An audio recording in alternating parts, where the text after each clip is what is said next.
Ce qui suit est la transcription d'un échange entre Mathias De Stefano, désigné ici comme moi, et son soi supérieur, désigné comme je suis. Dans cette capsule, la voix féminine incarnera le moi, tandis que la voix masculine représentera le je suis.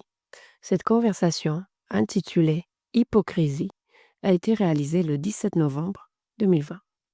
Lorsque nous commençons à travailler sur nos ombres, ces choses qui nous dérangent, c'est là que nos aspects refoulés, cachés, non travaillés, et donc toute notre hypocrisie, ressortent le plus. Je pensais que le monde de la spiritualité est probablement l'un des plus hypocrites aujourd'hui, car dans la quête de la conscience, on revêt des centaines de déguisements pour s'adapter à un paramètre spirituel. Être accepté est presque une condition humaine constante qui traverse également la spiritualité. Parce que la spiritualité est une condition biologique et non extraterrestre. Tout ce qui existe dans la matière surgit par la loi de l'attraction, dans laquelle la polarité positive et négative cherche à se compléter et s'attirent mutuellement pour former une réalité. Afin de trouver l'équilibre, les deux doivent faire le nécessaire pour se combiner, peut-être en laissant quelque chose d'elles-mêmes ou en ajoutant quelque chose d'extérieur qui les aide à se rendre plus attrayantes, précisément. Ainsi, les atomes changent leur charge électronique pour pouvoir s'attirer. Les éléments chimiques se modifient pour générer des réactions. La vie se transforme pour s'adapter à l'environnement.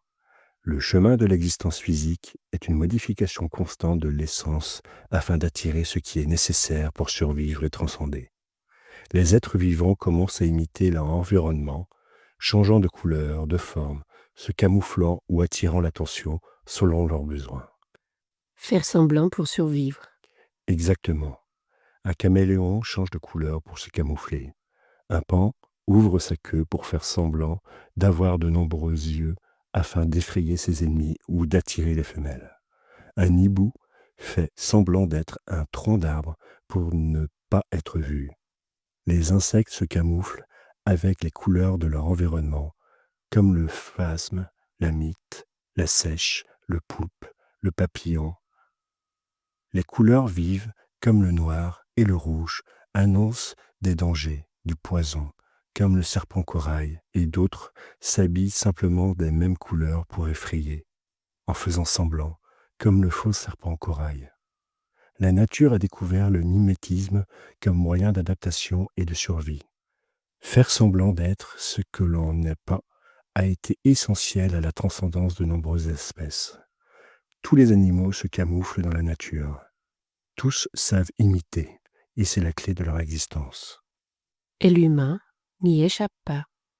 La seule chose que l'humain a faite différemment, c'est de devenir un animal intelligent.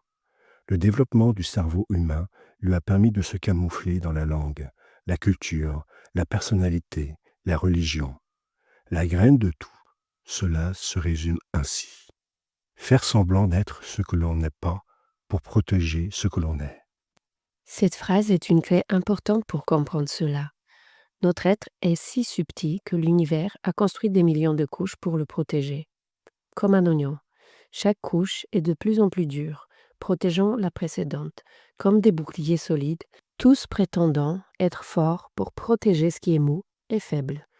Dans le monde animal et végétal, ce qui est mou et faible fait référence aux organes, au cœur, à ce qui leur permet de rester en vie. Mais lorsque l'humain a évolué vers le conceptuel, le psychisme, l'âme, la partie la plus profonde de l'être, est devenue la plus douce. Alors que l'organisme protège ses organes internes, son esprit se consacre à protéger son intérieur, son âme et son esprit. Tout est une menace pour le corps biologique, et c'est pourquoi il doit se défendre. La stratégie évolutive a pris forme par le masquage.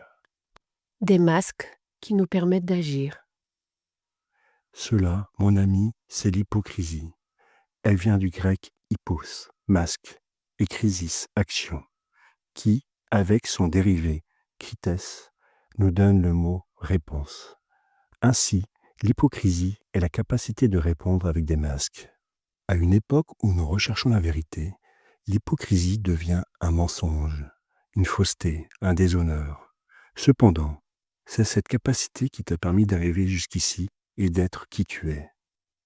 Comment tu parles, comment tu t'habilles, comment tu te déplaces, avec qui tu traînes, ce que tu fais, de quoi tu parles, comment tu vis.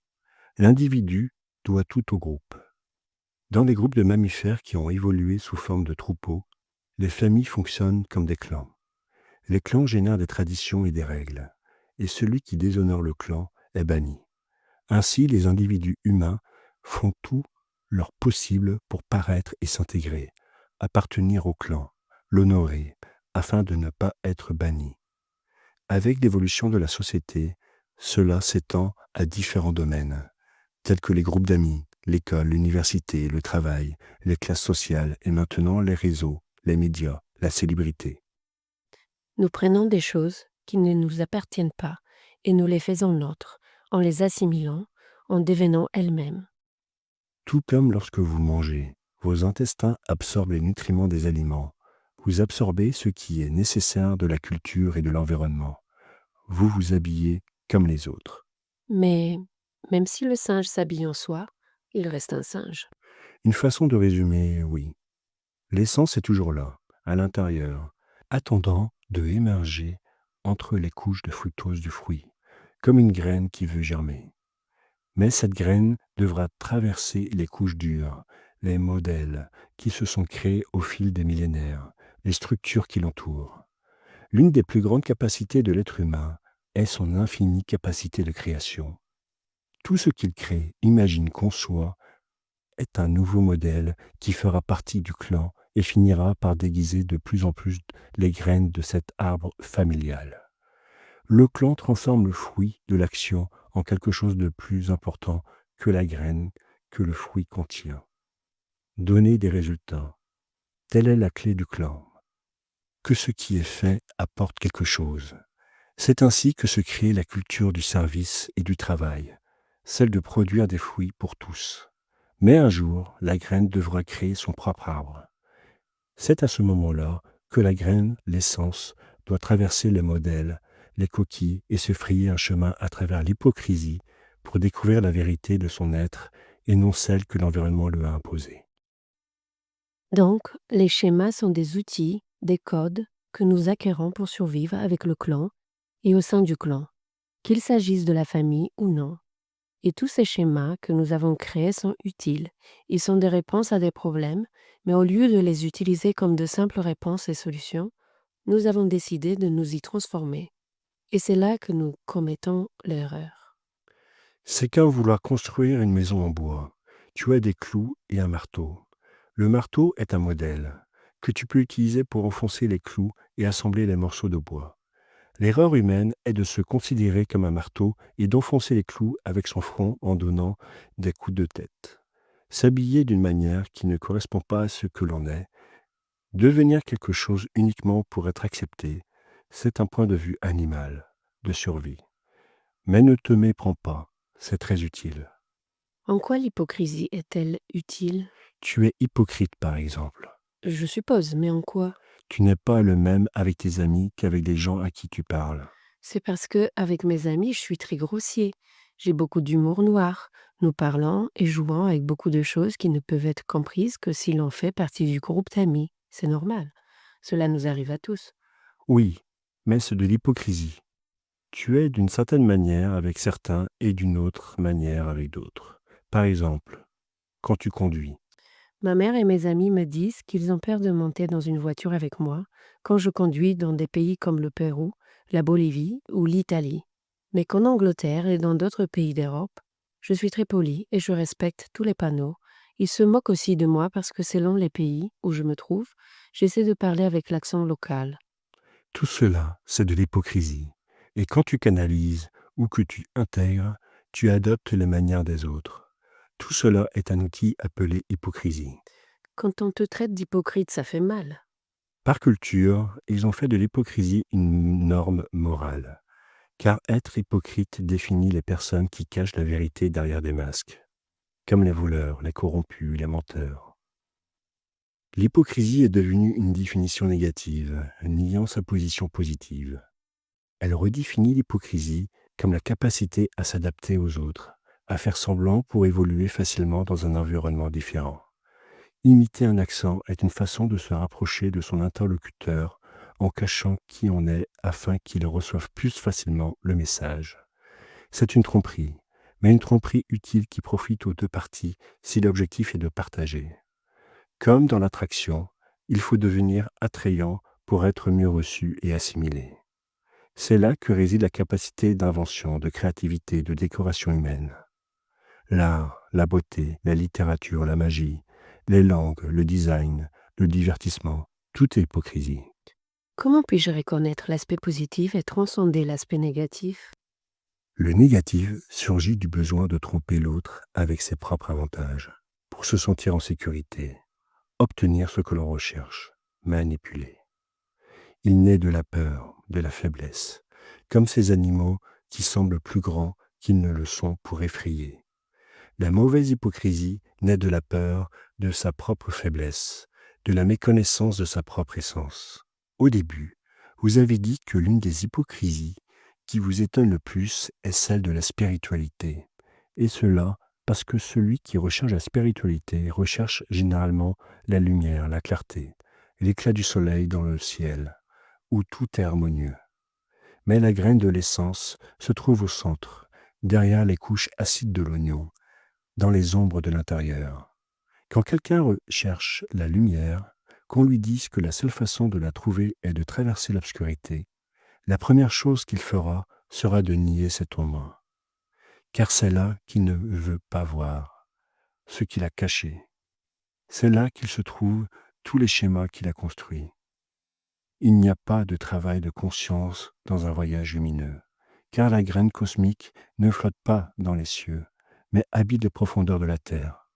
C'est l'enfer lui-même qui nous montre la vérité. Apocalypse. Ce que tu as dit hier. Les chrétiens attribuent l'Apocalypse à l'Antéchrist, au démon, au plus grand hypocrite, celui qui se cache dans l'ombre et trompe les âmes. Cependant, il y a là des messages contradictoires. Si le jugement dernier vient de Dieu, et que le contexte de ce jugement est l'Apocalypse créé par le diable, alors Dieu et le diable sont une seule et même chose, œuvrant pour la même cause, et c'est le diable qui nous montre Dieu à travers la révélation.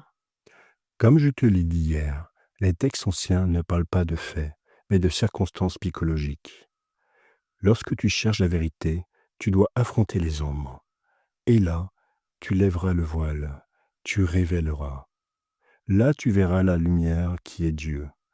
L'Apocalypse raconte le passage de l'ignorance à la sagesse, de l'inconscience à la conscience, là où les masques disparaissent. Enlevez les masques. Moment où tous se révéleront tels qu'ils sont, le monstre que nous portons en nous. Nous sommes tous des démons et des anges. Le faune, des basses passions qui jouent avec la vie. Vie à l'intérieur, contrôlée par l'esprit, qui décide de notre but et nous guide. Mais le faune est l'émotion qui nous pousse vers un tel destin. Niez les basses passions, l'ombre intérieure que vous avez cachée derrière votre masque de modèle et de croyance ne vous mènera pas très loin. Il est temps d'enlever vos masques. Reconnaître que nous sommes tous hypocrites. Découvrir la marque du démon en nous. L'antéchrist provoquera l'apocalypse. Christ vient de Christos, qui signifie élu, et anti vient de opposé, l'autre face de celui qui a été élu. Le code de la bête, de l'animal, de la matière, des basses passions est lié à la création elle-même, le code 666. Qu'est-ce que cela signifie? C'est simple. La vie est composée de carbone, plus précisément de carbone 12, un élément chimique dont les charges sont 6 protons, 6 électrons et 6 neutrons. Ce modèle est la clé de la vie et de l'existence. Et en son cœur réside l'essence. 6, 6, 6 font 18 pétales. les pétales du fruit de la vie. Donc, en son centre se trouve la graine. Le 666 est le code de l'hypocrite, de la graine essentielle qui se part d'apparence. Ce ne sont donc pas des choses mauvaises ou diaboliques. Le diable a été inventé au Moyen Âge il y a 1300 ans, et les atomes de carbone se sont formés il y a environ 13 milliards d'années. Une petite différence. La révélation est l'illumination du carbone qui forme vos corps, ce que vous appelez la transfiguration, la transmutation de tous les schémas, la compréhension de la logique de l'hypocrisie et donc la libération de celle-ci, de son concept et de sa manipulation. Car celui qui est n'a pas besoin de faire semblant, parce qu'il est libre et ne craint pas la mort, sachant qu'il est éternel. Sans crainte donc, je laisse tomber mes masques, non pas pour les éliminer, mais pour les reconnaître comme les outils qui m'ont permis d'être et de survivre. Et ainsi, tu pourras te regarder dans le miroir, sans craindre ce que tu verras en toi. Car si tu regardes plus profondément, tu trouveras la lumière de la graine, attendant de germer. Ce qu'ils ont appelé la graine du mal, l'antéchrist, n'est rien d'autre qu'une façon chrétienne de nommer la matière, la vie matérielle, par opposition à la lumière et au royaume des cieux. Car si Dieu est en haut, en bas ne peut se trouver que son contraire. Et quand tu te souviens que tu es tout, tu te vois comme le Christ et l'Antéchrist. Tu vois la Sainte Trinité ou l'essence divine de l'amour, de la sagesse et de la volonté, enveloppée dans le 666 du carbone 12, qui est ton corps physique. Tu es les deux, et là, la lutte n'existe pas. La seule chose qui existe est la révélation. Apocalypse. Enlève ton masque, soulève le voile et découvre la vérité.